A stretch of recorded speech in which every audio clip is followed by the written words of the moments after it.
se va a grabar la presentación, entonces por favor mantengan sus micrófonos apagados.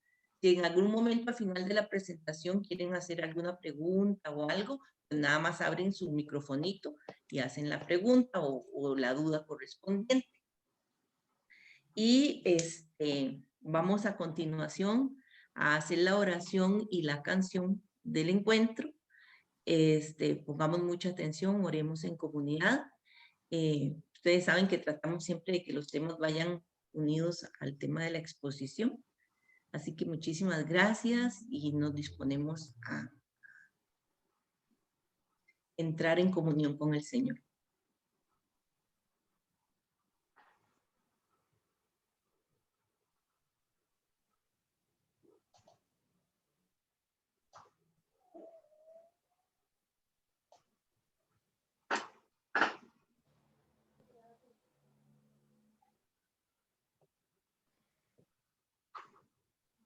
Dios, de quien procede toda la creación, Padre y Madre lleno de amor, haz de nuestras casas iglesias domésticas, lugares de encuentro con el Dios de la vida, que camina con nosotros y nosotras y en nuestra historia.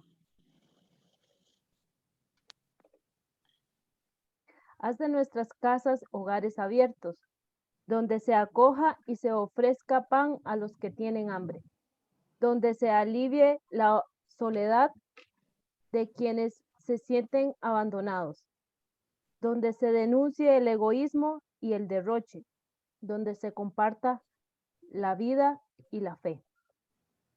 Necesitamos tu impulso, Espíritu Santo. Recrea nuestras familias, revitaliza nuestras comunidades.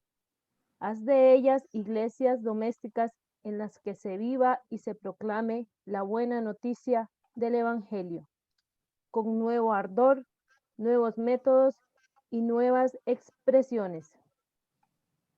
De esta forma, el mensaje de Jesús penetrará en toda la sociedad y se hará presente por todo el mundo tu reinado de paz, justicia y amor.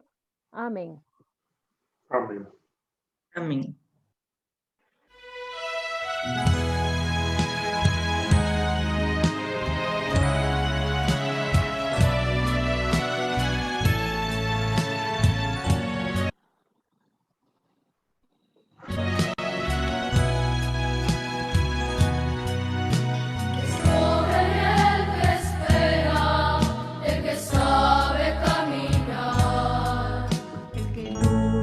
Por el reino sin volver la vista atrás, el que da su mano a otro, el que sabe transformar, el que está para los pobres defendiendo la verdad.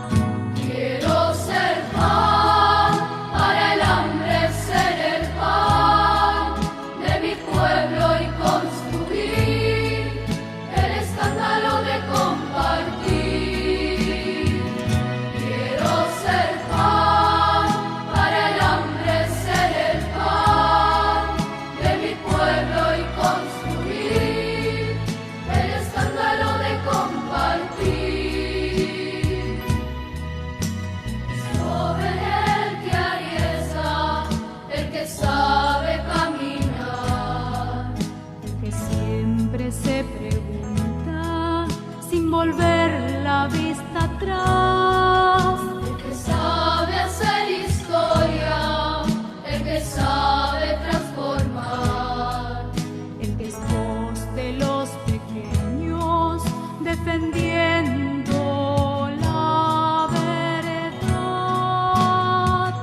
Quiero ser pan para el hambre, ser el pan de mi pueblo y construir el escándalo de compartir. Quiero ser pan para el hambre, ser el pan de mi pueblo y construir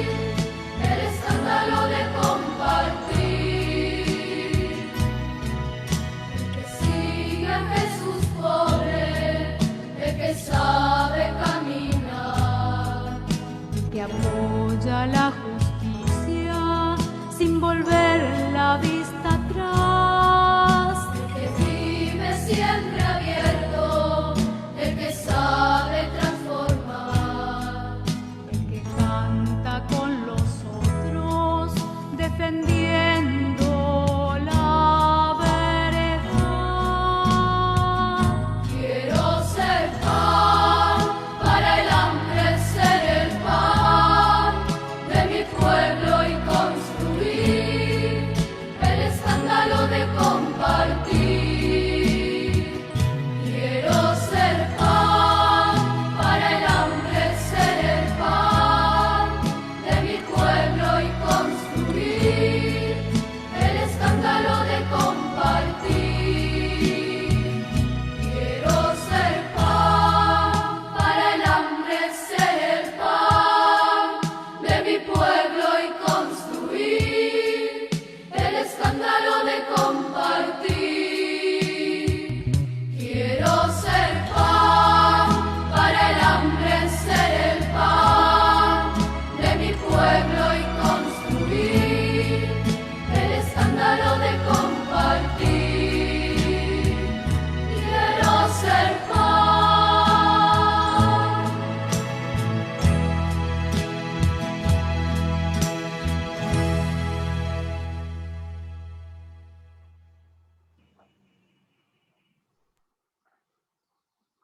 Muchísimas gracias.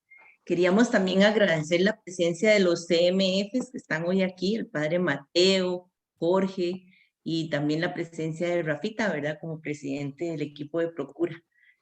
Y entonces ahora les vamos a presentar al expositor que tenemos hoy.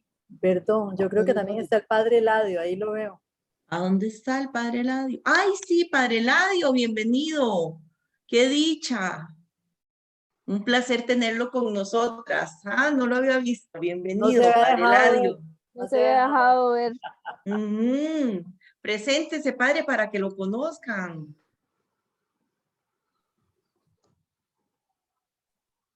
Tiene el micrófono Padre, estás en apagado. silencio. Padre, estás en silencio.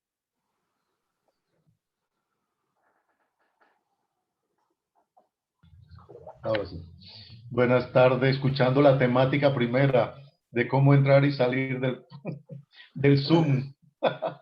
Muy bien, gracias por invitarme y aquí estamos. Ay, padre, bienvenido. Todo este trabajo. Gracias. El padre Eladio es el superior de la casa de ejercicios, para quienes no lo conocen. Me da un placer tenerlo acá, qué dicha, me alegra un montón. Don Jorge también no lo había visto, bienvenido. Bueno, pues entonces vamos a presentar, ¿verdad?, al expositor de hoy que tenemos de lujo, de gala, nuestro amigo y compañero de camino de hace muchos años, bueno, por lo menos yo lo conozco muchísimos años, y también colaborador del Centro Bíblico también de hace tiempo atrás. Harold Segura es colombiano, reside en Costa Rica, es máster en Teología y Ciencias de la Religión, es escritor de textos acerca de liderazgo, niñez y espiritualidad, y tiene varios libros escritos, entre ellos La Revolución, ¿cómo se llama? La Revolución de la Ternura. La ternura, la revolución pendiente, sí, estás muy cerca. Ok, perfecto. Sí, lo que sí tengo claro es que siempre es sobre la ternura, La ¿verdad? ternura, Eso me sí. encanta, la ternura de los niños. La ternura, la revolución pendiente. Ok, y teología con rostro de niñez, ¿verdad? También. Ok, También. bueno, esos son algunos. Ahí les queda la invitación de que los busquen y los lean porque valen la pena. Así que bienvenido, Harold, es un placer. Bueno, muchas gracias, Gis. Acá. Muchísimas gracias. Ya es mi tiempo, ¿no? Sí, don Harold, ya Bueno. le di acceso para ver con comparta o por cualquier Para cosa nos subir la avisa. presentación, sí. Exacto. Bueno, muchísimas gracias, Mari. Con mucho gusto. Un gusto estar de nuevo aquí con ustedes. Me alegra muchísimo ver a María Esther, a Giselle, a Jorge, al padre Mateo, lógicamente. Padre, la pandemia no me ha dejado irlo a saludar, preguntar cómo estaba y comprarle alguna Biblia. Siempre yo voy para ver el padre Mateo y compro una Biblia, aunque ya tenga la misma versión. Pero me gusta mucho saludarlo y verlo. Bueno, Nubia, que es una compatriota colombiana. Y a los padres que están aquí, de verdad que un honor tenerles también en esta conversación teológica. Voy a subir la presentación.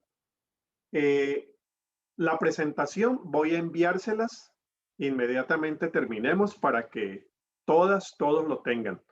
De manera que no habría que tomar nota sobre lo que va apareciendo en el PowerPoint, pero sí tomar notas sobre inquietudes que vayan surgiendo, preguntas para que las podamos quizá contestar como grupo, o algunas cosas que yo vaya a decir y que de pronto usted no esté muy seguro de afirmarlas de la misma manera como yo lo hago. Quizá podría agregar algo más o quitarle algo más. Entonces les propongo que hagamos esta jornada de esa manera, en lo posible muy participativa. Giselle dijo que al final íbamos a tener alguna oportunidad para preguntas. Yo he distribuido la presentación dando espacio para unos 2 o 3 momentos de conversación. ¿Les parece bien así? Porque yo sé que los claretianos hablan muy bien y les gusta hablar mucho y a mí me gusta escucharlos, a toda la comunidad, de manera que yo no me voy a perder la oportunidad de escucharles también. La última vez que estuve allá en el centro, disfruté mucho toda la participación que había y todas las inquietudes que surgen en la conversación. Bueno, vamos a empezar con la presentación. Aquí está. Solamente Gis me confirma si estamos viéndola bien. ¿Se ve bien? Sí, se ve bien. Ah, bueno, muy bien. Sí, bien, gracias. Bueno, el tema que acordamos con Giselle fue iglesia en salida. Esa es una expresión muy común para la iglesia católica. Yo soy pastor evangélico, aunque mi formación doctoral es en una pontificia universidad javeriana, entre jesuitas. No sé si eso sea buena noticia. con un trabajo muy cercano en el área ecuménica, trabajo muy cerca del CELAM, Fe y Alegría, Cáritas, las pastorales sociales, porque trabajo con una organización que es World Vision, Visión Mundial, que está enfocada en el trabajo con niños y niñas. Haciendo esa advertencia, quisiera también mencionarles que al hacer referencia a una expresión del Papa que aparece en una de las exhortaciones pastorales que he leído y aprecio muchísimo, quizá en algunas cosas no me exprese de la manera más correcta y en las conversaciones ustedes me ayudan también para expresarlas de la manera adecuada. Bueno, iglesia en salida con rostro de niña. Ahí está la novedad, ¿no? Ahí está la novedad. Y vamos a seguir esta ruta. Vamos en un primer momento a hablar de la niñez como lugar teológico. Les voy a explicar de qué se trata eso. La niñez como lugar teológico para, pues, ver la parte también en la que encuadramos todo esto con iglesia en salida y qué es lo que la niñez tiene que decirle a esa invitación. Después, como estamos en un centro bíblico y yo de ustedes aprendo muchísimo sobre lecturas populares, hermenéuticas contextuales, pues vamos a hablar de niñez y claves de lectura bíblica para una iglesia en salida. A ver cuáles serían algunas contribuciones que nos venga de ese lugar teológico llamado la niñez para una lectura bíblica contextual. En América Latina, por ejemplo, un lugar teológico clave para la hermenéutica y la lectura bíblica en general han sido los pobres o los descartados, como los llama el Papa Francisco, o las personas en situación de vulnerabilidad. Ese sujeto teológico ha orientado gran parte de la lectura contextual de la Biblia en América Latina. Pero aquí estamos proponiendo que además de pobres, descartados, personas en situación de vulnerabilidad, pudiéramos tener un sujeto teológico que pocas veces es tenido en cuenta en la lectura bíblica, que es niñez. Y si aceptamos esa invitación, pues nos preguntaríamos, ¿y qué le trae a la lectura bíblica la niñez? ¿Qué aires nuevos soplan desde ese lugar teológico en contexto latinoamericano?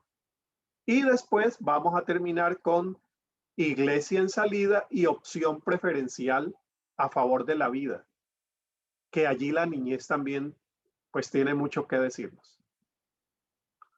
Bueno, miren las palabras del Papa.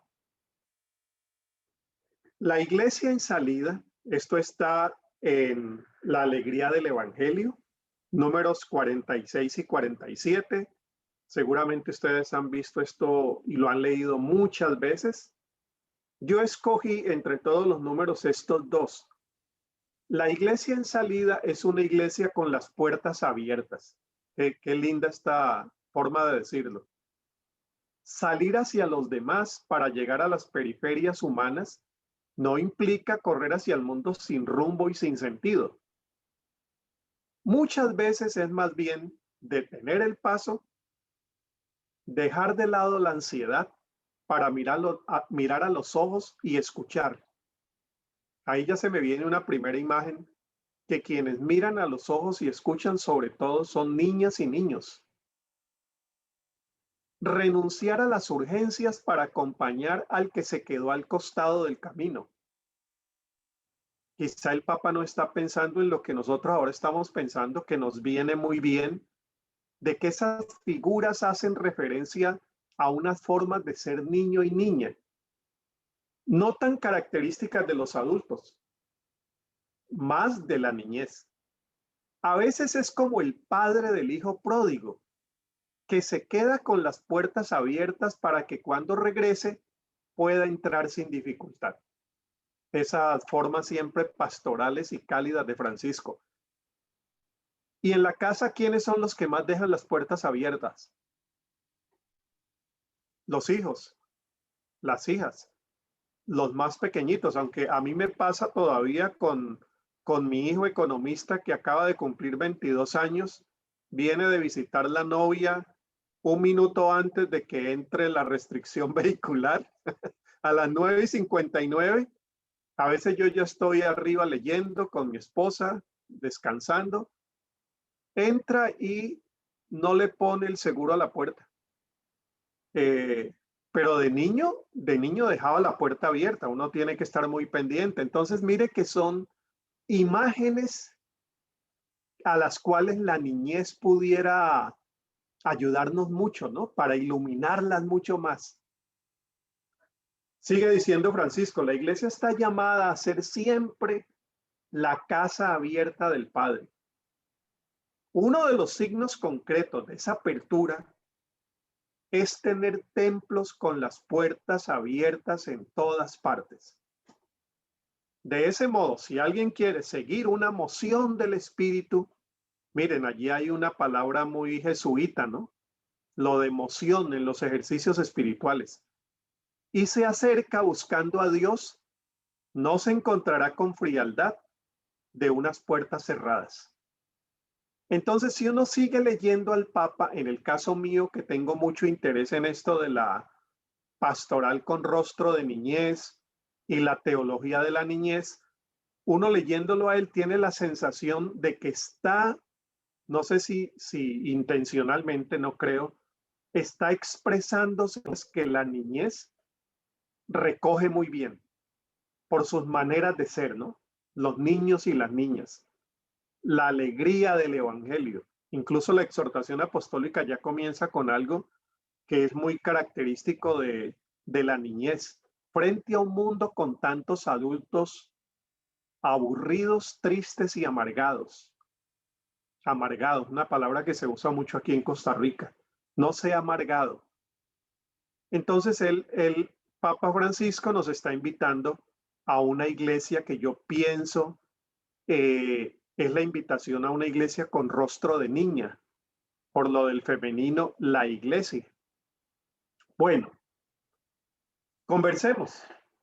Yo voy a parar aquí y vamos a tener una primera conversación.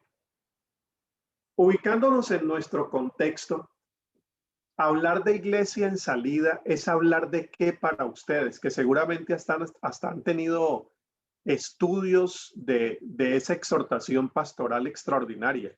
Pongamos en el chat, ¿se animan? Poner alguna frasecita. Cuando se le habla de iglesia en salida, aparte de lo que dijo Francisco, a usted eso qué le comunica. Y yo voy a estar aquí leyendo el chat. Les animo, a ver.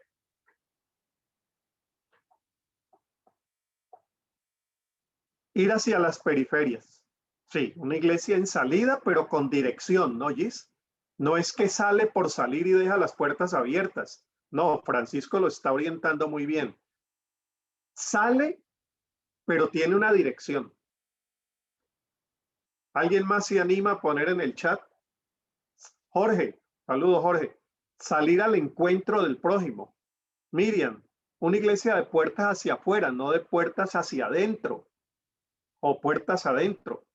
María Esther, una iglesia donde todos sean acogidos y acogidas. Sí, esto es muy cercano a esa pastoral de Francisco. Valerie dice, buscar al sufriente. Volvemos otra vez a eso de la dirección, ¿no? ¿Alguien más se anima? ¿Dos personas más?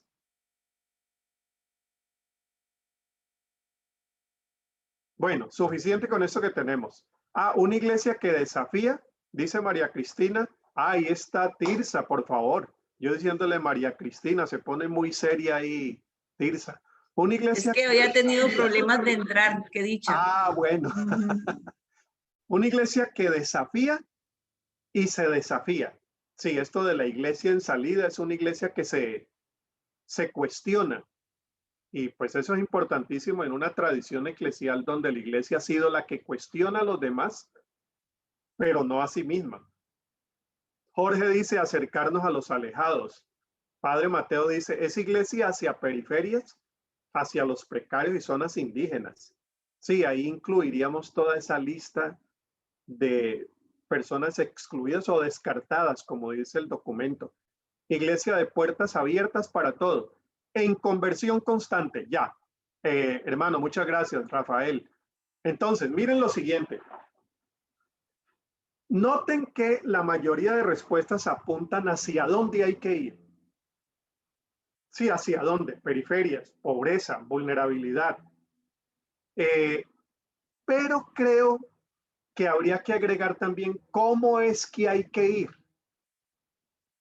Y en alguna forma el documento refleja eso, porque la grandeza del Papa Francisco no es solamente que está llamando a la iglesia a atender a quienes hemos tenido olvidados, sino a hacerlo, ¿cómo se llama el documento?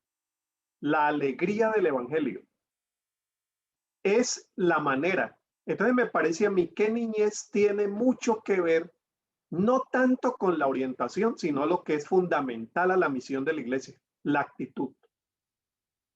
Y el documento me parece que va, todo el documento con el foco puesto en la actitud, porque habla de la alegría. Y eso es muy importante decirlo en América Latina porque miren algo. Anoten allí si no están de acuerdo, que eso enriquecería mucho el diálogo. En América Latina hemos vivido ya por varias décadas muchos esfuerzos de transformación social.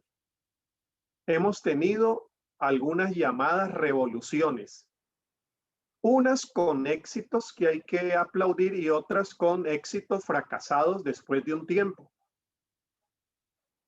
En muchos de esos intentos de transformación y de salida, por ejemplo, de estados que salen hacia la vulnerabilidad humana, estados que atienden a los indígenas, estados que atienden a los descartados, muchas veces no se sale con alegría.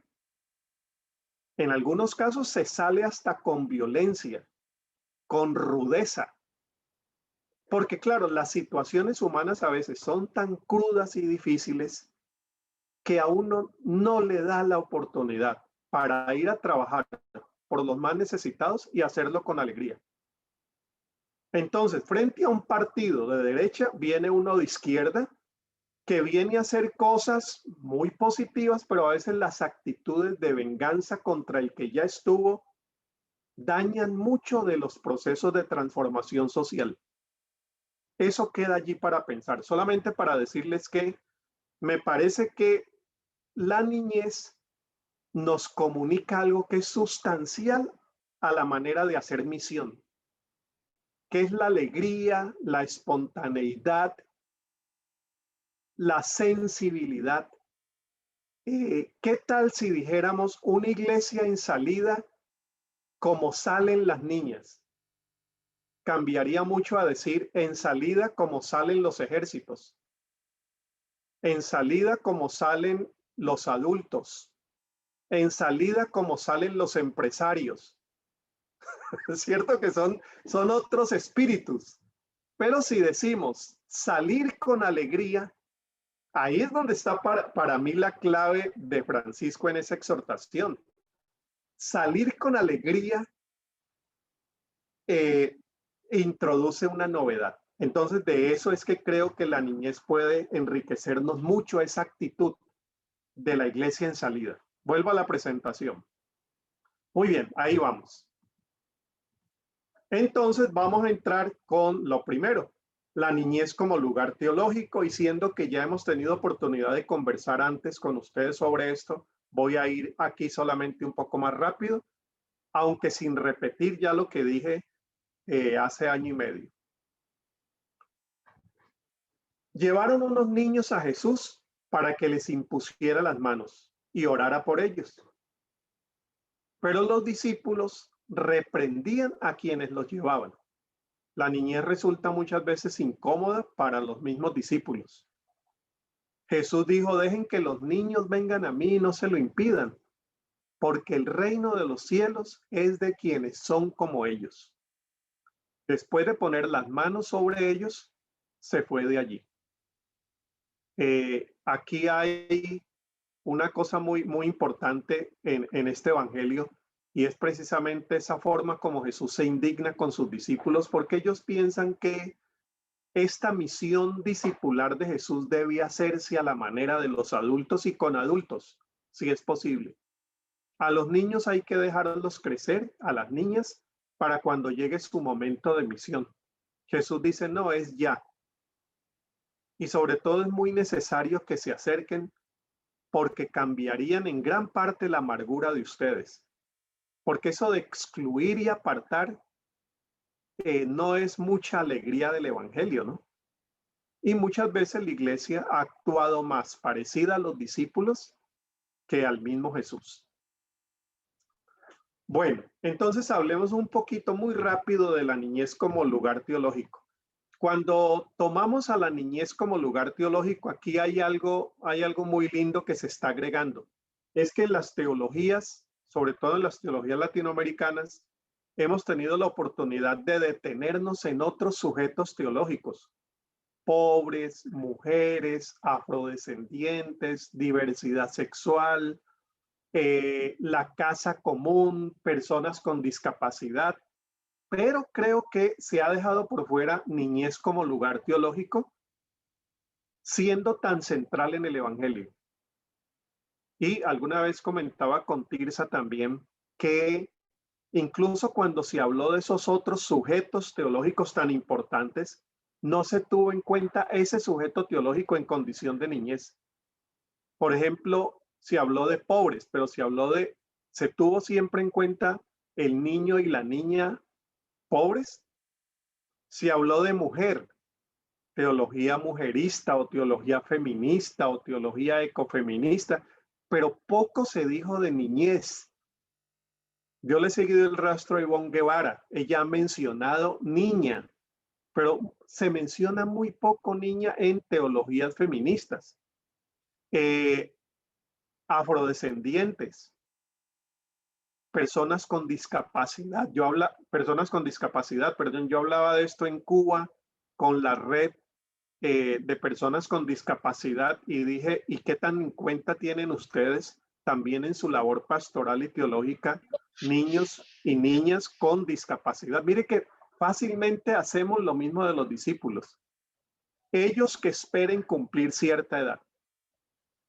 Entonces, cuando nos acercamos a hablar de teología de la niñez, pues ahí estamos recogiendo una novedad también para la teología y para la pastoral. ¿Por qué es necesario hacer teología de la niñez? Como se hizo teología con esos otros sujetos. En parte porque nos ayuda a esbozar una comprensión más cristiana de la niñez. Es muy necesario que hoy nosotras y nosotros como personas de fe tengamos una comprensión más cristiana de la niñez. Si yo les pregunto a ustedes, ¿cómo comprenden ustedes niños y niñas? ¿Qué entienden por niño y niña? Lo que generalmente la gente dice es inocentes, desatentos, se dispersan mucho, no prestan mucha atención, no saben tanto como los adultos, están en un proceso de aprender acerca de la vida y los adultos tenemos que enseñarles. Si uno pregunta, ¿y el niño y la niña no tendrían algo que enseñarte como adultos? Sí, hacen buenos chistes, tienen buen humor, pero en las cosas serias de la vida son los adultos quienes enseñan a niños y niñas. Y vamos haciendo una lista que responde a la forma como la cultura ve a la niñez. Los niños y niñas no son tan serios. A ellos no les debería interesar las cosas serias porque la niñez está para jugar y reír, pero que no se metan en cosas serias ni opinen sobre cosas serias. Entonces yo les preguntaría, en esa lista que uno pueda hacer de lo que pensamos de la niñez, ¿de dónde nos viene esa forma de pensar la niñez? De nuestros aprendizajes sociales, desde familia, dijeron, los niños en las conversaciones de los adultos no deben entrar. Vamos teniendo un aprendizaje que va formando nuestras maneras de comprender la niñez. Y uno dice, a ver, y si contrastamos esas formas de creer en la niñez con lo que la Biblia nos dice, ¿corresponde o no corresponde? Resulta que no corresponde. La Biblia nos da otra mirada de la niñez. En el caso de Jesús, cuando habla del reino, le dice a los discípulos, ¿no? Si ustedes no se hacen como ellos, cambia toda la mirada. Todo el esquema pedagógico lo cambia. Si los niños creemos que son los que siempre tienen que aprender de los adultos, yo les digo, son los adultos los que tendrían que aprender de los niños y niñas porque son señal del reino. Pienso que para procesos de transformación social, a la niñez necesitamos darle una nueva forma de mirarla. Debemos darle una nueva comprensión.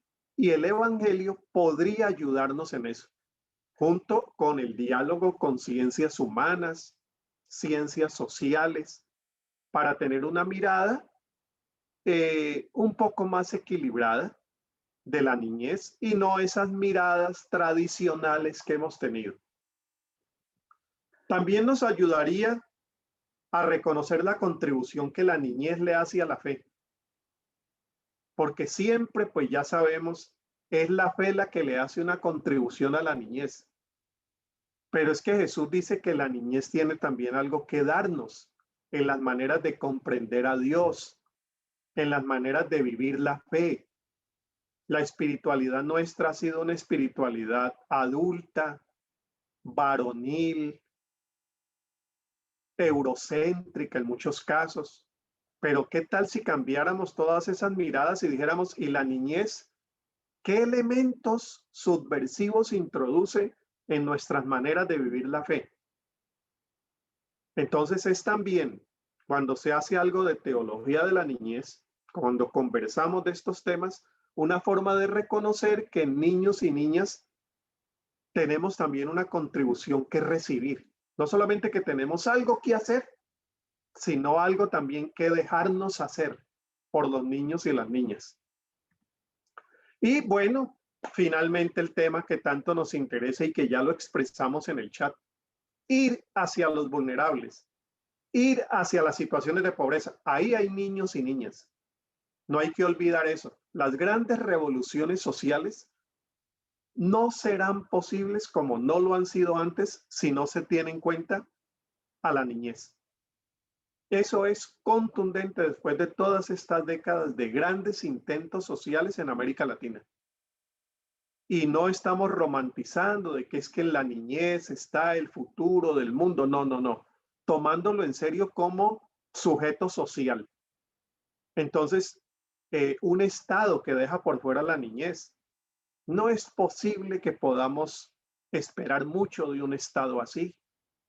Estados como muchos en Centroamérica, que su inversión presupuestal en la niñez es de $3 al día en presupuestos nacionales.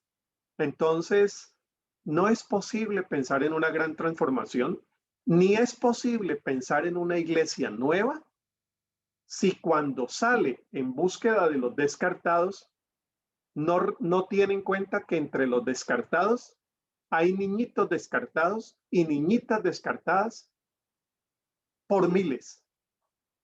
En fin, por eso yo creo que es tan importante pues seguir insistiendo en el tema. Recursos para explorar, y ahí voy a terminar. Recursos que ustedes pueden consultar. Mire, este librito a mí me gusta mucho, no solamente porque yo soy el editor. Este lo edité con Monseñor Rodríguez de México. Dame la mano y danzaremos, que es una expresión de Gabriela Mistral. Es un libro sobre teología y pastoral de la niñez, escrito por 5 autores y autoras católicos y 5 autores y autoras evangélicos. Entre esos una pentecostal muy amiga, Elizabeth Salazar, seguramente algunos han escuchado aquí, muy cercana a movimientos ecuménicos. Este libro está en línea, casi gratis. Yo creo que hay sitios donde se consigue gratis. Dame la mano y danzaremos. Es un esfuerzo ecuménico entre CELAM, Sociedad Bíblica de Colombia y World Vision. Hay un libro de Nicolás Panotto, también conocido para algunos de ustedes, de juegos que hablan de Dios. Este librito es bastante profundo, como lo es siempre Nicolás. Tuve la oportunidad de trabajar en la coordinación de esa publicación y por eso sé de lo mucho que ese libro puede aportarnos. Un libro muy pequeñito que también se consigue en línea. Me acabo de acordar, yo tengo varias copias aquí, Gis. Si hacemos un buen negocio, los colombianos, ¿cierto, Nubia? No perdemos oportunidad de negocio. No. Claro que sí, Harold, desde ya decimos que sí. Bueno, yo creo que podemos ver cuántos tengo acá. Bueno, Teología con rostro de niñez es un libro que escribí hace unos 4 años. Fue publicado por Editorial CLIE de España. Es un libro que hace una primera aproximación a esto que estamos diciendo. En nuestras manos y sus manos, un libro totalmente abierto, gratis para quien lo quiera descargar. Como yo les voy a dejar la presentación, van a Google, ponen el título y descargan el libro, si hay interés. Un niño los pastoreará. Fue un libro que ya escribí hace como unos 10 años, de las primeras contribuciones que estábamos haciendo en algunos círculos de teología de la niñez. Estas fueron unas conferencias inicialmente que di a instituciones teológicas de América Latina y de ahí surgió ese librito. Les voy a recomendar este. Dejen que los niños vengan a mí. Bueno, los demás también los recomiendo, pero este es muy nuevo. Salió el año pasado.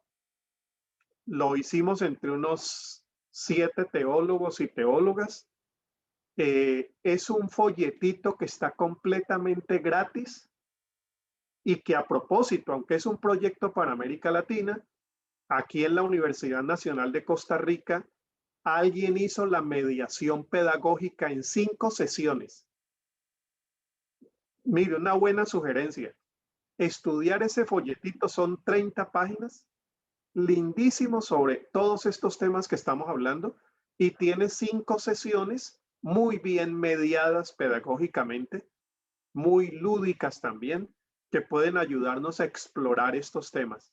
Está completamente gratis ustedes ven ahí, www.movimientonj.niñosjóvenes.org. En el lado de recursos lo descargan gratis. Y otro sobre adolescencia, niñez, misión, también gratis. Bueno, en pandemia, ¿qué hicimos? Este les va a gustar. En pandemia dijimos, bueno, ¿y qué vamos a hacer en temas de teología de la niñez? Entonces, surgió una idea. La teología de la niñez se hace escuchando a la niñez. Escuchando. Entonces dijimos, ¿por qué no hacemos unas dinámicas internacionales, niñas de varios países, y les preguntamos qué están pensando en la pandemia sobre Dios y su fe? ¿Qué preguntas religiosas levantan en este momento?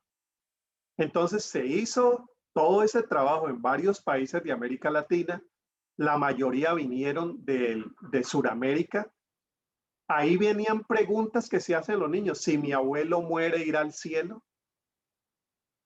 ¿Y por qué, si Dios es bueno, nos manda esta pandemia donde tanta gente está muriendo?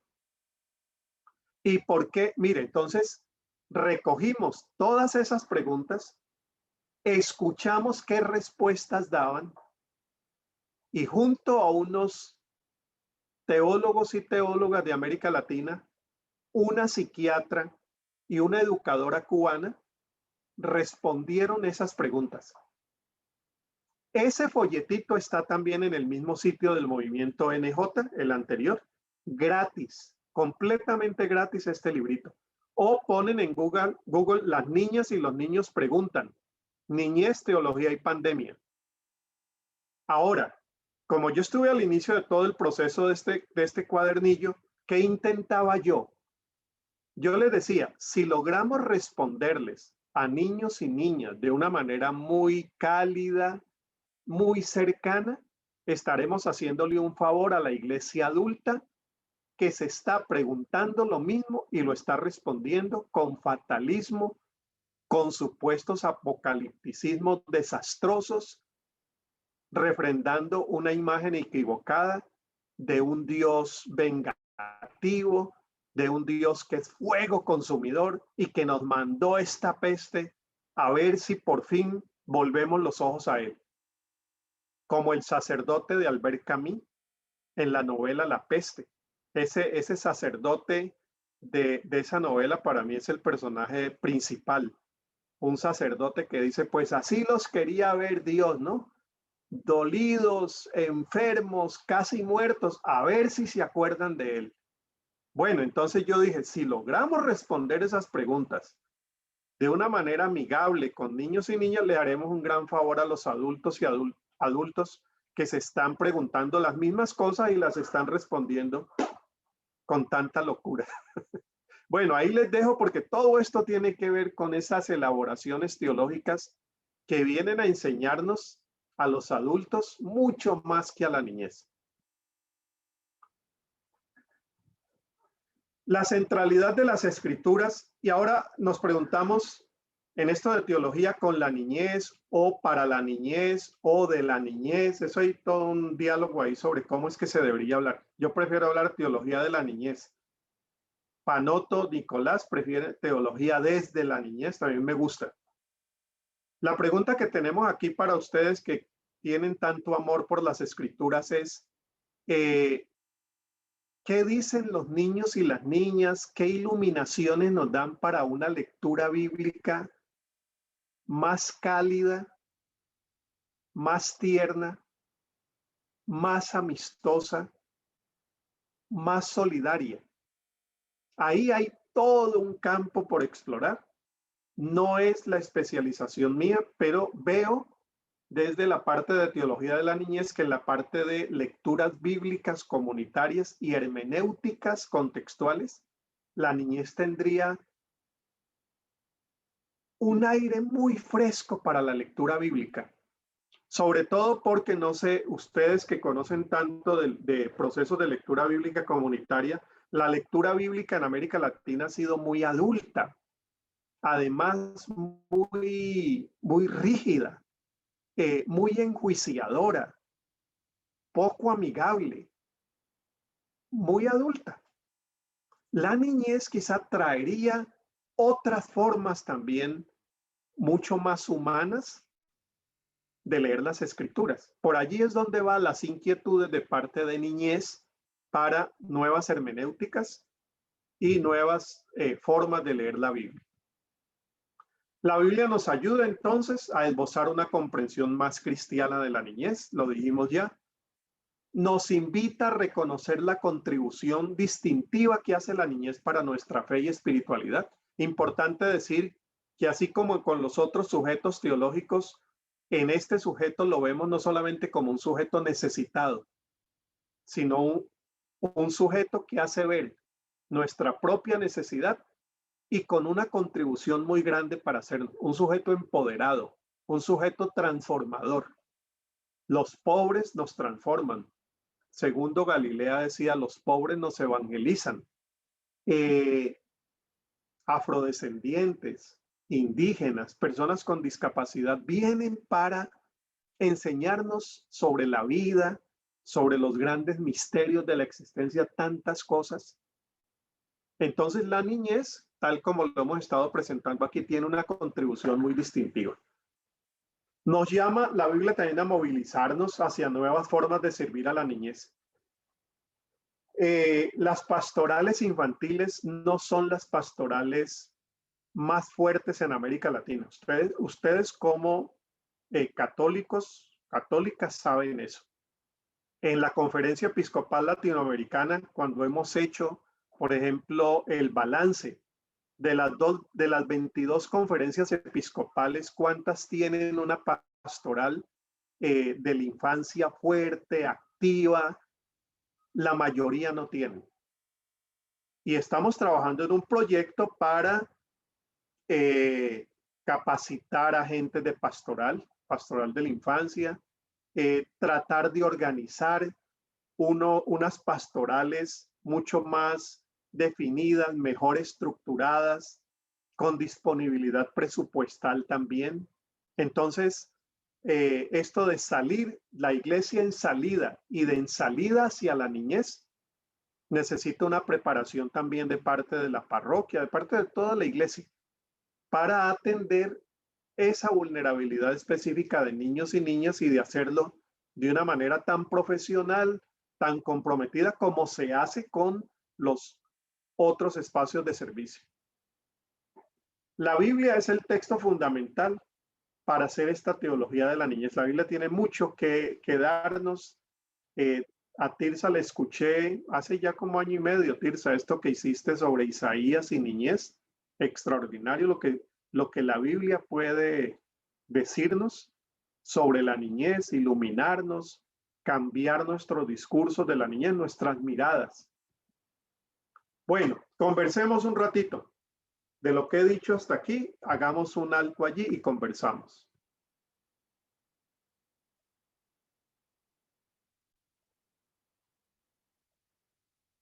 Les escucho. Pueden abrir el micrófono, pueden poner en el chat. Yo voy a estar muy pendiente del chat.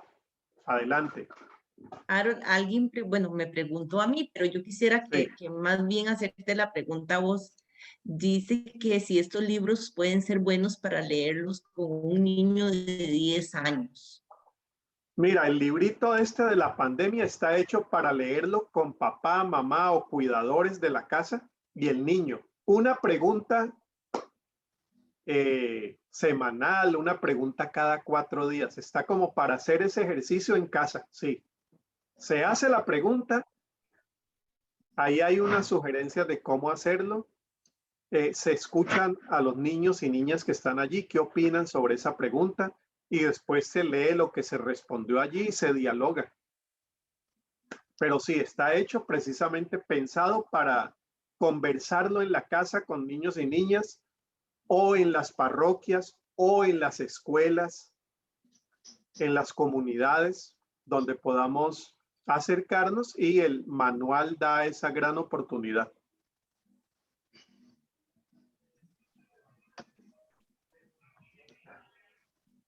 En la catequesis, Valerie claro. quiere hacer una pregunta.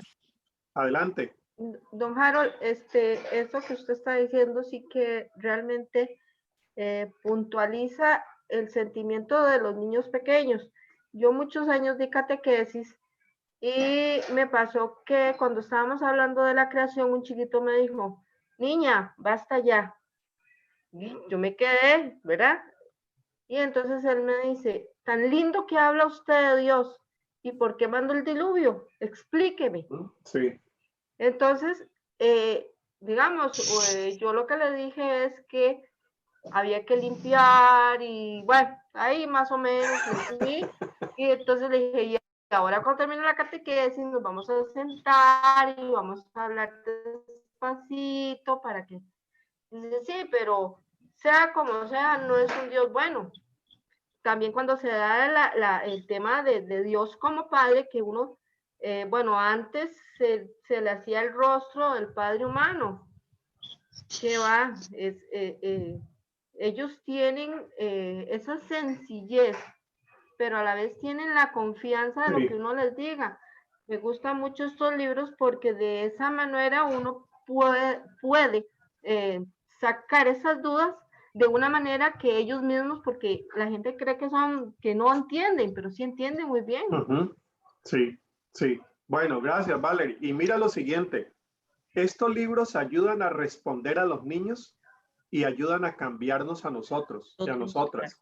Porque las respuestas que hemos dado, ya uno adulto tampoco termina creyéndolas del todo. Sí, por ejemplo, vos haces un gran esfuerzo en decirle que el diluvio Dios lo hizo para limpiar.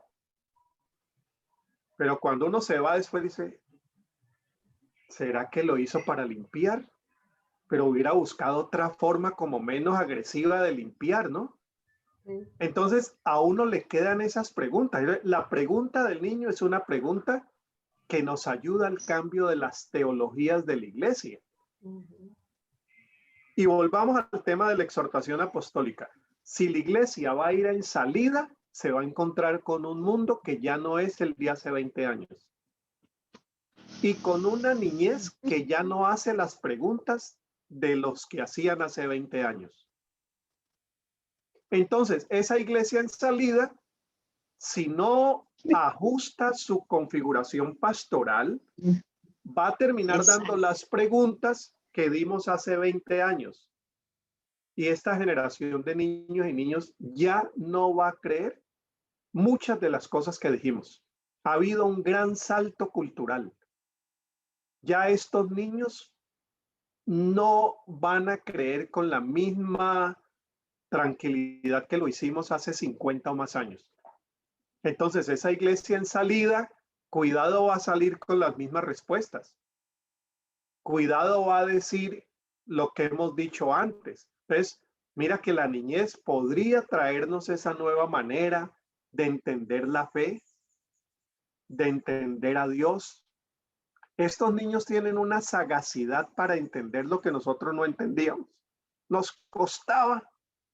Los niños ahora van con otras lógicas y ahora vamos a decir algo sobre cómo estos niños leen la Biblia hoy de una manera que pudiera enriquecernos la propia lectura nuestra.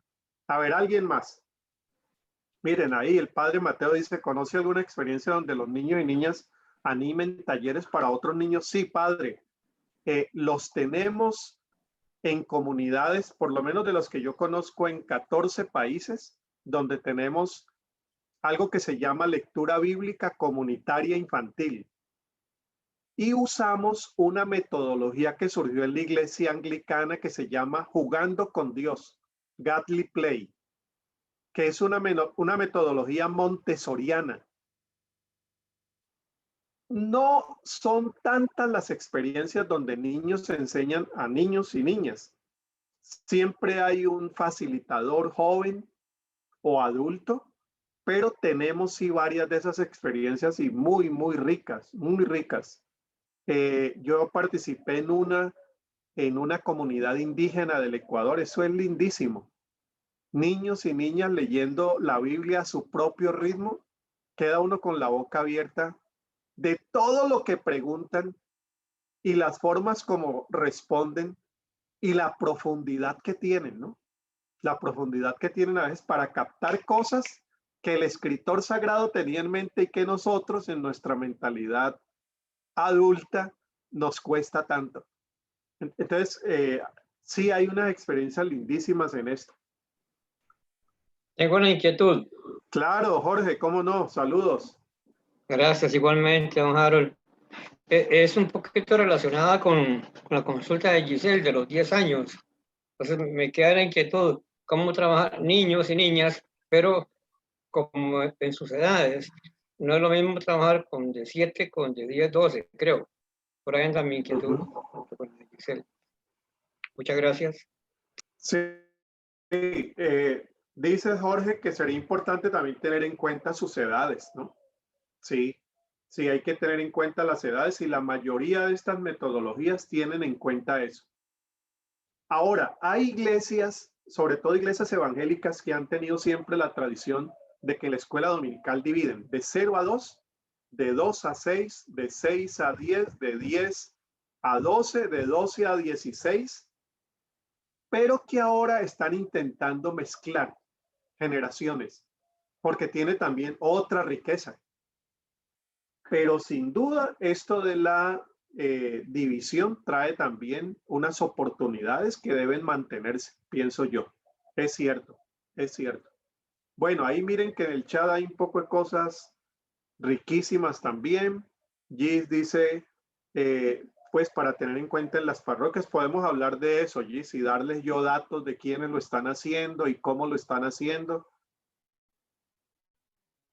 Pero noten que seguimos aquí en clave de iglesia en salida.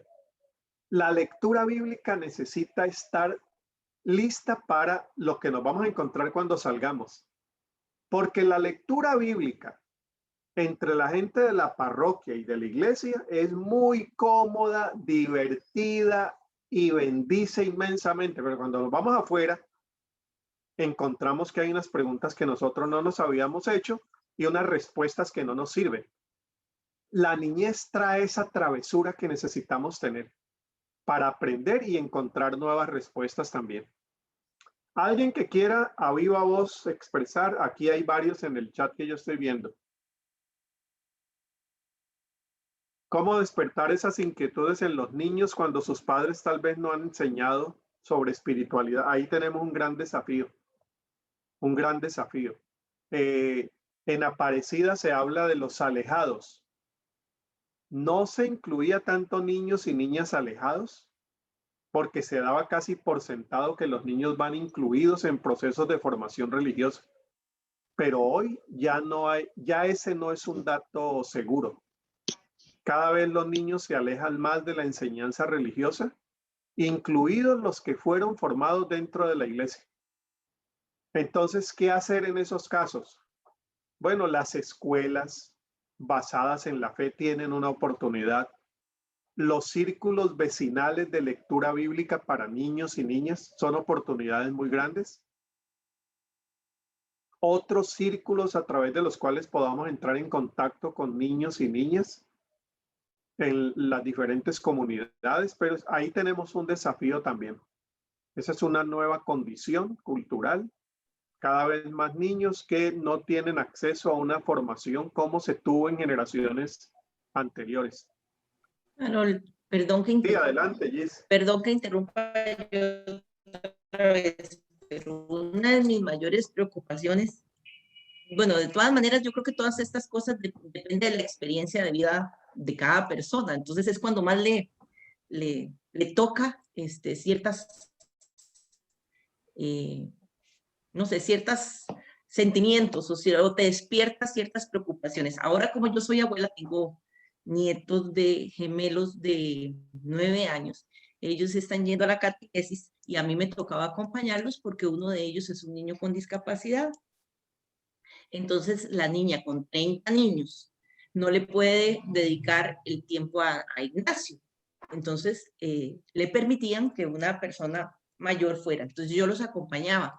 Y cuando yo oía a la catequista dar la catequesis que estaba, o sea, yo sentía que yo me desmayaba ahí en la silla, ¿verdad? Incluso a veces hablaba más del diablo que de Dios.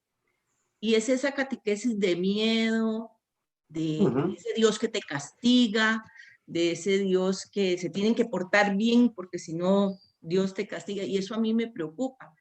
Y entonces yo era como entre la espada y la pared, porque cómo le iba a quitar yo autoridad a la niña, ¿verdad? Delante de 30 niños. Claro. Lo hablé con ella en algún momento, pero igual lo que ella me respondió también, ¿verdad? Es como, ellos siguen guías y siguen ya algo establecido por la arquidiócesis o por la... Entonces, qué difícil, ¿verdad? Y eso todavía respaldado con la mala catequesis que nosotros como padres de familia, abuelos, tíos, ¿verdad? De que igual seguimos esa misma línea, ¿verdad? De ese Dios que castiga. Entonces, ¿cómo hacer para ir transformando esa imagen de Dios en las niñas? Claro, y ya ahí estás diciendo algo. El problema no es de las niñas y los niños. El problema ha sido nuestro, que seguimos viendo a Dios así. Seguimos viendo a la iglesia así. Seguimos viendo las jerarquías así. Y estos niños están buscando como otra aproximación. En el caso de lectura bíblica, ahí acabo de ponerles el nombre Godly Play. Está en inglés, pero todos los recursos están en español. Son las metodologías montessorianas, donde a través de lo sensorial se van aprendiendo textos bíblicos con una entrada muy distinta a la que siempre hemos usado, de un profesor que enseña todo y un niño que lo recibe todo. Aquí son los niños los que construyen la enseñanza bíblica. Hay videos para que vean cómo se hace eso. Editorial San Pablo en España publicó ya 4 tomos metodológicos de lectura bíblica con niños y niñas, que por cierto tuve el gran honor de recibir la invitación para firmar en la contraportada una recomendación de esa metodología, porque la hemos usado, la hemos probado y sabemos que allí podríamos los adultos también hasta descubrir nuevas formas para leer nosotros la Biblia. El maestro no da lecciones, las lecciones salen de los mismos niños y niñas. Es lindísimo. Véanse Godly Play, es un modelo muy ecuménico, con mucho espíritu litúrgico. No pierde eso. Se tiene un portero que recibe a los niños en el saloncito. Se tienen unas figuras, un espíritu de contemplación, de reposo. Es otra forma de entrarle a la lectura bíblica. Véanse los videos porque les va a traer nuevas ideas también. Bueno, seguimos, ¿sí? Seguimos. Harold, yo quería contarle una experiencia que nosotros tuvimos en la Casa Claretiana. Sí, cómo no, claro. ¿Hola? Sí, Harold. sí. Fíjese que nosotros trabajamos con población migrante y refugiada. Y en una ocasión que estábamos en una fiesta con niños, teníamos 400 niños, Padre Mateo, así ecuménica, les dijo, vamos a colocar los niños a orar por países. Y el Padre Mateo llamó a los niños a orar por países. Y nos llamó mucho la atención porque una niña de la población del país de Nicaragua oró diciendo que oremos todos para que los costarricenses no tengan tanto odio contra nosotros porque no nos quieren. Entonces nos llamó muchísimo la atención. Y entonces ahora con esto que usted nos está enseñando, vea que todo lo que nos enseñan los niños desde su corazón. Sí, sí. Porque, y además el niño no tiene la reserva política para decir eso no lo debo decir aquí. Lo va expresando. Sí, lo va expresando. Eso es lindo. Sí, muy Gracias, lindo. Nubia. Ese día nos sacó así, hasta nos lo dejamos grabado y todo, porque fue tan linda la expresión de niñez. Sí, bueno, y uno dice aquí lindo, pero si uno está facilitando un grupo de esos, a veces no hay cosas tan lindas, ¿no? No sabe uno qué hacer, no sabe uno qué hacer. Bueno, avancemos. Bueno, Niñez gracias. y claves de lectura bíblica para una iglesia en salida, en complemento de lo que ya estamos conversando aquí. A ver, la gente dice, es que si vamos en salida y en la salida hacemos una catequesis renovada hacia la niñez, nos vamos a encontrar con la gran dificultad que niños y niñas ya hoy no creen en Dios. Por ejemplo, Exacto. en Europa, el asunto de la secularización ha avanzado mucho. En lugar de poner a la iglesia en un rincón de toda la sociedad, las estadísticas dicen que ya no hay tantas personas afiliadas a una comunidad de fe como las había hace 20 años. Entonces, a veces surge la idea de que no tenemos una condición cultural apropiada para la lectura bíblica con esta generación. Yo tengo en duda eso y les voy a decir por qué. Por eso hago la pregunta. ¿Esta nueva generación es menos afecta a las escrituras, a Dios y a la fe? Digámoslo de otra forma. ¿Son más incrédulos? ¿Qué pasó? ¿Son creyentes potenciales o agnósticos prematuros? Ahí hay una gran pregunta que no vamos a resolver. Solamente voy a decir algunos pensamientos que traigo sobre eso. ¿Ha habido cambios culturales? Tenemos una nueva generación con unos nuevos intereses, unas nuevas expectativas, unos nuevos discursos, una nueva condición cultural. Tenemos un papa que está diciendo iglesia en salida a esa nueva condición cultural. ¿Qué implicaciones tiene eso para la lectura bíblica y en general para la pastoral? Por ejemplo, un dato evidente, sin uno hacer mucha psicología ni sociología, lo que uno conoce como papá, como abuelas, como... Hoy los niños no son tan ingenuos como antes. Sí, yo creo que ese es un dato que no tendríamos mucho que discutir. Es verdad. Por ejemplo, sobre sexualidad. Antes decíamos, programa para mayores de 18 años. Bueno, estos niños hoy a los 8 años saben lo que uno en mi generación por lo menos sabía a los 20 años. No son tan ingenuos en muchos temas. Uno creía cosas que el papá y la mamá le decían, que hoy estos muchachos ya no creen tan fácil, no son tan ingenuos. Hay más perspicacia, están más expuestos a la información, entran a internet, entran donde deben ir, entran donde no deben ir. Entonces creo que hay una condición que por simple observación diríamos, sí, nosotros éramos más ingenuos.